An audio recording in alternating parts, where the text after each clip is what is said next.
2021 kurban faaliyetinin inşallah Umut Kervanı olarak startını vermiş bulunmaktayız. Her yıl olduğu gibi tecrübelerimize, birikimlerimize dayanaraktan konuşmak icap ederse inşallah bu sene de o aynı tecrübeyle, aynı birikimle, aynı heyecanla inşallah bu yılda bu faaliyetimizi gerçekleştirmiş olacağız Allah'ın izniyle. Dolayısıyla tüm hazırlıklarımızı tamamlama aşamasındayız. Bununla birlikte tüm üye ve gönüllerimizle beraber yaklaşmakta olan bu mübarek Kurban Bayramı'nda da yine muhtaçları, yine çaresizleri, yine mazlumları ve yine geçen yıl olduğu gibi pandemi mağdurlarını inşallah bağışçılarımızla, hayırseverlerle birlikte bu mutluluğu yaşatacağız. Malumunuz geçen yıl olduğu gibi bu yılda bu pandemi süreci hala devam etmektedir. Bu sıkıntılı süreç devam etmektedir. Dolayısıyla bizler de inşallah gerekli tedbirleri, gerekli temizliği, hijyen dediğimiz kurallara uyaraktan Allah'ın izniyle nezih bir ortamda, temiz bir ortamda bu faaliyetlerimizi gerçekleştireceğiz. Bu sebeple Umut Kervanı olarak bizler de başvuru yapmış, kayıtlı olan 10.000'in üzerinde muhtaç ve mağdur aile bulunmaktadır. Ve bu her geçen gün devam etmektedir bu mağduriyet, bu başvurular. Dolayısıyla ben buradan tüm bağışçılara, tüm hayırseverlere, başta Diyarbakır halkı olmak üzere tüm Türkiye duyarlı vatandaşlara kesecek olan kurbanlarıyla alakalı olarak yollarını gözleyen, beklemekte olan bu çaresizlere, bu mazlumlara, bu muhtaçlara elbette ki el uzatacaklardır. Biz de şimdiden Umut Kervanı olarak tüm halkımızdan, hayırseverlerden kurban vekaletlerini getirip vermeleri halinde inşallah kesilecek olan bu kurbanlıkları kayıtlı olan, beklemekte olan, umutla beklemekte olan bu mağdurlara ulaştıracağız. Biz bu yıl kurbanınız umut olsun temasıyla yola çıktık.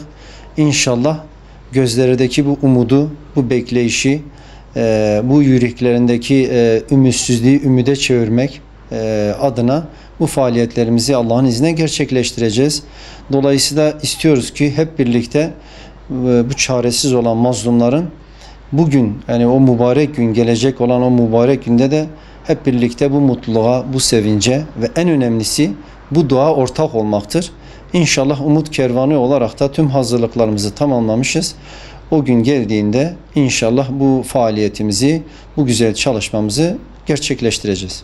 Geçen yıl bizim toplamda 7500 aileye kurban eti dağıttık.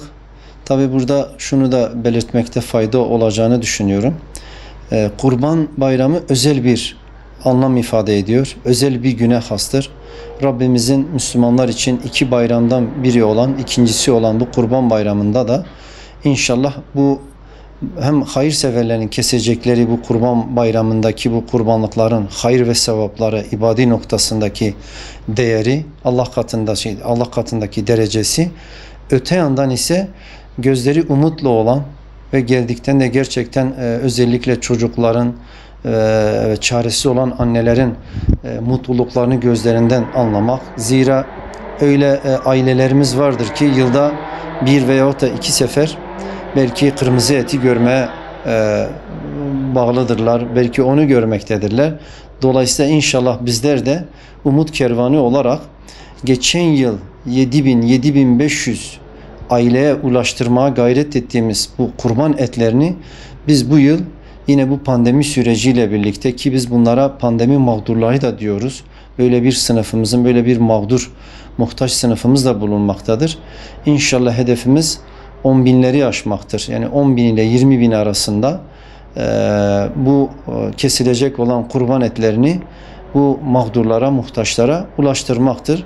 Diyarbakır büyük bir şehirdir. Dolayısıyla bu pandemi süreci muhakkaktır ki bu halkımızı iyiden iyiye sıkmıştır, yormuştur. Bu sebeple bu muhtaçlıklarını da göz önüne aldığımızda elbette ki bu Kurban Bayramı inşallah sevinciyle beraber, mutluluğuyla beraber yapılacak olan bu güzel, bu anlamlı günde de bu kesilecek olan etlerin inşallah onlara ulaştırmakla bu mutluluğa ayrı bir mutluluk katacağımıza inanıyoruz. Her sene gözlerindeki mutluluğu gördüğümüz gibi. İnşallah bu sene de görmeyi bekliyoruz, hedefliyoruz.